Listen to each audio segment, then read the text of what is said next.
भारत की defence industry में एक और माइलस्टोन जुड़ने जा रहा है। जी हां, हम बात कर रहे हैं समुद्र के साइलेंट किलर की। भारतीय नौसेना में एक ऐसा युद्धपोत शामिल होने जा रहा है जिससे भारतीय नौसेना की ताकत कई गुना तक बढ़ जाएगी। इसकी तैनाती चीन और पाकिस्तान की पनडुब्बियों की मौत होगी। ये सिर्फ उन्हें खोजेगा ही नहीं, बल्कि जरूरत पड़ने पर उन्हें खत्म भी कर देगा। इसे साइलेंट किलर इसलिए कहा जा रहा है क्योंकि यह पानी में आवाज नहीं करता। ये तटीय इलाकों की पेट्रोलिंग और दुश्मन की पनडुब्बियों की खोज और जरूरत पड़ने पर उन्हें नष्ट करने के काम में आएगा। असल में यह एक anti submarine warfare shallow water craft ASWC है। कोलकाता की गार्डन रीच शिप बिल्डर्स यानी GRSE और लार्सन एंड टुब्रो मिलकर इसे बना रहे हैं। रक्षा मंत्रालय की वित्तीय सलाहकार रसिका चौबे ने इसे लॉन्च किया। रसिका चौबे ने जहाज निर्माण में 90% स्वदेशीकरण प्राप्त करने की दिशा में GRSE के प्रयास और भारत सरकार के आत्मनिर्भर भारत मिशन में उसके योगदान की सराहना की।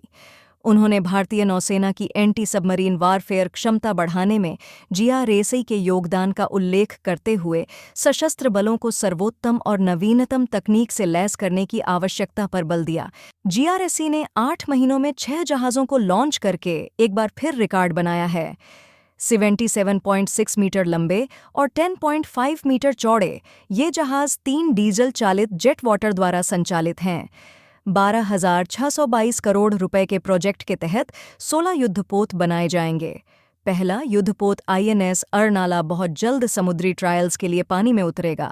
ये कॉरवेट श्रेणी का जंगी जहाज है जिसका डिस्प्लेसमेंट 900 टन होगा। इसकी अधिकतम स्पीड 46 किलोमीटर प्रति घंटा होगी। इसकी रेंज 3,300 किलोमीटर होगी। इस युद्धपोत पर एक RBU 6000 anti submarine rocket launcher लगा होगा। ये 213 मिलीमीटर की एंटी सबमरीन रॉकेट सिस्टम है जो दुश्मन की पनडुब्बियों के ऊपर ताबड़तोड़ रॉकेट फायरिंग करता है। इसके अलावा इस पर 6 हल्के वजन वाले ASW टॉर्पीडो लगाए जाएंगे। साथ ही एंटी सबमरीन समुद्री बारूदी सुरंगें रहेंगी। नौसेना की परंपरा के अनुसार इस जहाज का नाम उसके पूर्ववर्ती के नाम पर अरनाला रखा गया है, जिसे 99 में सेवा मुक्त कर दिया गया था। अरनाला महाराष्ट्र के वसई से 13 किलोमीटर उत्तर में एक द्वीप का नाम है। इस द्वीप को छत्रपति शिवाजी का गढ़ माना जाता था। ये नेवी और एयरफोर्स के एयरक्राफ्ट्स के साथ तालमेल में एंटी सबमरीन ऑपरेशंस करने में सक्षम है। इसमें 7 अधिकारियों के साथ 57 नौसैनिक तैनात हो सकते हैं। अगले कुछ महीनों में ही इसे नौसेना को सौंपा जा सकता है। ये साइलेंट हंटर्स भारतीय नौसेना को सौंप दिए जाने पर तटीय सीमाओं पर दुश्मनों की पनडुब्बियों का पता लगाने में आसानी होगी। आइए अब दूसरी बड़ी खबर की तरफ बढ़ते हैं। ये खबर भारतीय वायुसेना से संबंधित है। भारतीय वायुसेना युद्ध स्तर पर आधुनिकीकरण कार्यक्रम पर काम कर रही है।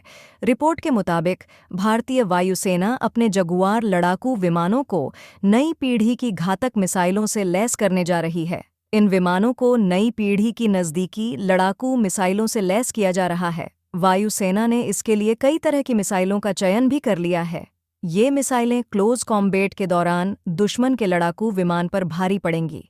भारत वर्तमान में बड़ी संख्या में जगुआर विमानों को ऑपरेट करता है। भारतीय वायुसेना अपने 1970 के दशक के जगुआर लड़ाकू विमान को नया जीवन देने के बाद उन्हें नई पीढ़ी की क्लोज कॉम्बैट मिसाइलों के साथ लैस करने पर विचार कर रही है।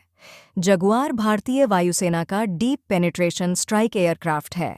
राफेल के पहले तक यह परमाणु हमला करने में सक्षम भारत का एकमात्र एयरक्राफ्ट था। भारतीय वायुसेना जगुआर का संचालन करने वाली दुनिया की एकमात्र वायुसेना है। भारत ने जगुआर को अपग्रेड करके उसकी उम्र में इजाफा किया है। इस विमान में नए अटैक और नेविगेशन एवियोनिक्स लगाए गए हैं। भारतीय वायुसेना जगुआर विमान में नया display attack, ranging inertial navigation II, डरिन आई, एवियोनिक्स और हेलमेट माउंटेड डिस्प्ले चाहती है। नई मिसाइल इन दोनों सिस्टम के साथ इंटीग्रेट होगी।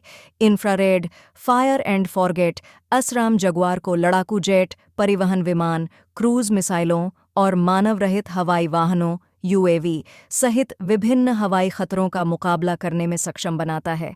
इस अपग्रेड के बाद इन विमानों की क्षमता में कई गुना इजाफा हो जाएगा। भविष्य में माना जा रहा है कि देश में बने तेजस MK2 से जगुआर के बेड्ढे को बदल दिया जाएगा। आज के वीडियो में बस इतना ही। यदि आपको वीडियो पसंद आया हो तो इसे लाइक कीजिए और चैनल को सब्सक्राइब कीजिए। धन्यवाद।